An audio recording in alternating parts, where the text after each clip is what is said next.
ప్రజల మనసుల్లో ఉండాలి. వేట కొడవళ్ల నుంచి గొడ్డలికి మారడం వాళ్ళ విధానం. ఐటీ నుంచి క్వాంటం దిశగా ఎదగడం మన విధానం. Both are not same. మళ్ళీ గుర్తుపెట్టుకోండి, వేట కొడవళ్ల నుంచి గొడ్డలికి మారడం వాళ్ళ విధానం.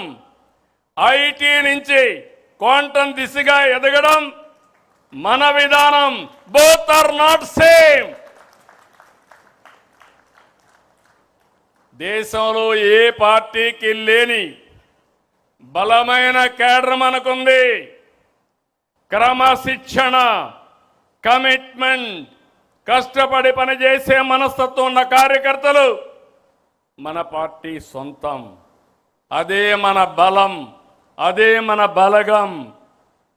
అందుకే అందరికీ చెప్తున్నా, కేడర్ని గౌరవంగా చూసుకోవాలి, సముచిత స్థానం ఇవ్వాలి. ఏ స్థాయి నాయకుడైనా party first, cadre cadre cadre. ఎవరు ఇగ్నోర్ చేసినా వాళ్ళని ఉపేక్షించేది లేదని మరొక్కసారి ఈ సందర్భంగా గుర్తు చేస్తున్నా.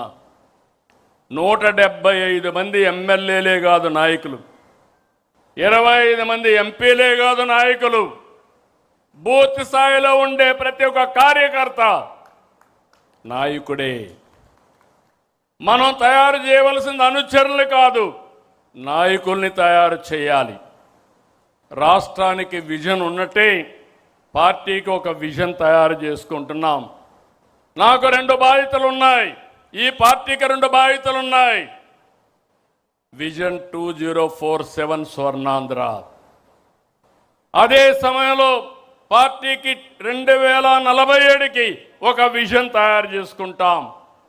ఇక్కడ ప్రతి ఒక్క కార్యకర్తకి చెప్తున్నాం, ప్రతి ఒక్క నాయకుడికి చెప్తున్నాం.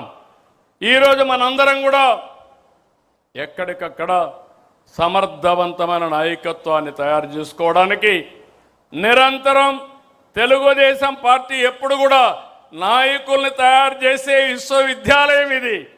ఈ విశ్వవిద్యాలయంలో చదివిన వాళ్ళే వేరే ప్రాంతాల్లో వేరే పార్టీలో రాణిస్తారు తప్ప వేరేది కాదని మరొక్కసారి విజ్ఞప్తి చేస్తున్నా. ఇంకో పక్క సోషల్ రీఇంజనీరింగ్, జనాభా దామాషా ప్రకారం అందరికీ న్యాయం చేయడం తెలుగుదేశం పార్టీ సిద్ధాంతం. ఈ విషయం మనం గుర్తుపెట్టుకోవాలి. వెనుకబడిన వర్గాలు తెలుగుదేశం పార్టీకి వెన్నెముక. అలాంటి వెనుకబడిన వర్గాలకి మనం రుణపడి ఉన్నాం. వాళ్ళని ఆదుకోవాల్సిన బాధ్యత, గౌరవించవలసిన బాధ్యత నాయకత్వానికి ఉందని మరొక్కసారి విజ్ఞప్తి చేస్తున్నాం. అందుకనే కొత్తగా కొన్ని ప్రోగ్రామ్స్ కూడా తీసుకుంటున్నాం. ఇప్పుడే చెప్పారు, ట్రెజరర్ గారు చెప్పారు, జనరల్ సెక్రటరీ గారు చెప్పారు. ఈరోజు మనం 160 కోట్ల రూపాయలు దగ్గర కార్యకర్తల సంక్షేమం కోసం ఇన్సూరెన్స్ కింద మనం డబ్బులు ఇచ్చాం.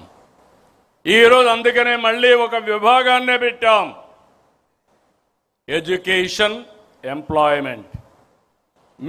మన పిల్లలు కానీ మన మీద ఆధారపడిన మన కుటుంబ సభ్యుల పిల్లలకి చదువు విషయంలో ఏదైనా ఇబ్బంది వస్తే, లేకపోతే ఎంప్లాయ్మెంట్ విషయంలో ఇబ్బంది వస్తే ఏ విధంగా చేయాలనో చేస్తాం.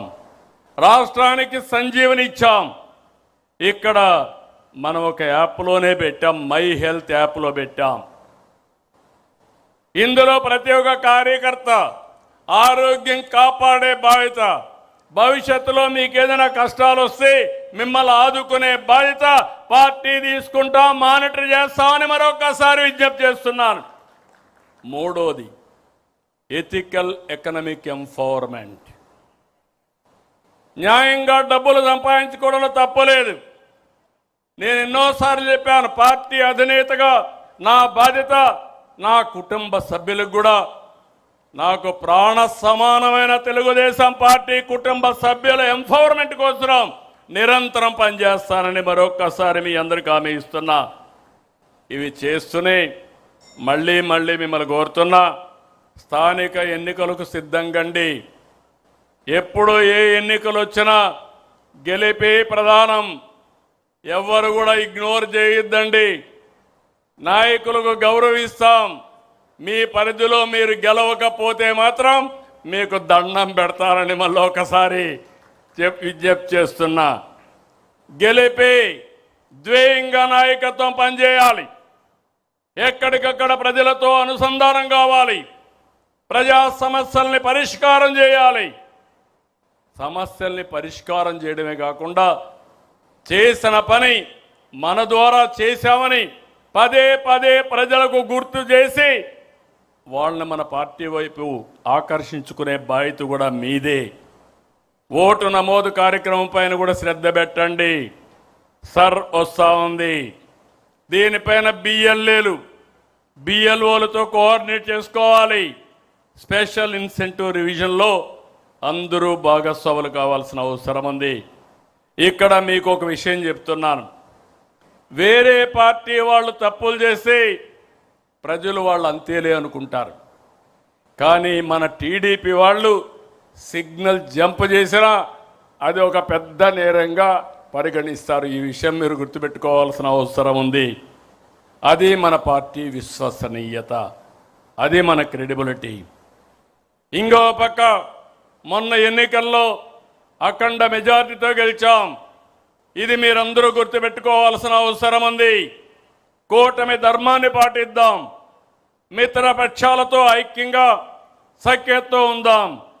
మళ్ళీ రేపు ఏ ఎన్నికలు పెట్టినా ఆనాటి కంటే ఎక్కువ ఓట్లు సాధిస్తే అది మన పర్ఫార్మెన్స్. తక్కువ వస్తే ఎక్కడో లోపం జరిగింది, ఆ లోపాన్ని కరెక్ట్ చేసుకోవాల్సిన అవసరం ఉంది. ఇంకొక పక్కన పార్ట్ టైం పాలిటిక్స్ వద్దు, అహంకారం వద్దు, ఎగోలకు పోవద్దండి. ఈ విషయం అందరం గుర్తుపెట్టుకోవాల్సిన అవసరం ఉంది. అధికారం శాశ్వతం కాదు. ఎప్పుడు కూడా మీరు మెయింటైన్ చేసే రిలేషన్సే పర్మనెంట్. మనం ఇచ్చే గౌరవమే మనకు శ్రీరామ రక్ష. అందుకే మీ అందరిని కోరుతున్నా, ప్రతి నాయకుడు కార్యకర్త జనంతో మమేకం కావాలి. ప్రభుత్వానికి పార్టీకి వారధిగా ఉండాలి. మన కళ, మన కర్తవ్యం, మన కృషి. Swarnandhra 2047 healthy wealthy happy AP మన లక్ష్యం. మహానాడు సాక్షిగా తెలుగు జాతికి పునరంకితం అవుదాం. 2 రోజులు చర్చిద్దాం. చర్చించిన తర్వాత ఏ విధంగా చేయాలనో వారి వారి స్థాయిలో వారు ముందుకు పోవాల్సిన అవసరం ఉంది. అవకాశాలు వస్తాయి. అవకాశాలు నిలబెట్టుకుంటే ఇంకా అవకాశాలు వస్తాయి. వచ్చిన అవకాశాన్ని సరిగా చేసుకోలేకపోతే ఇబ్బంది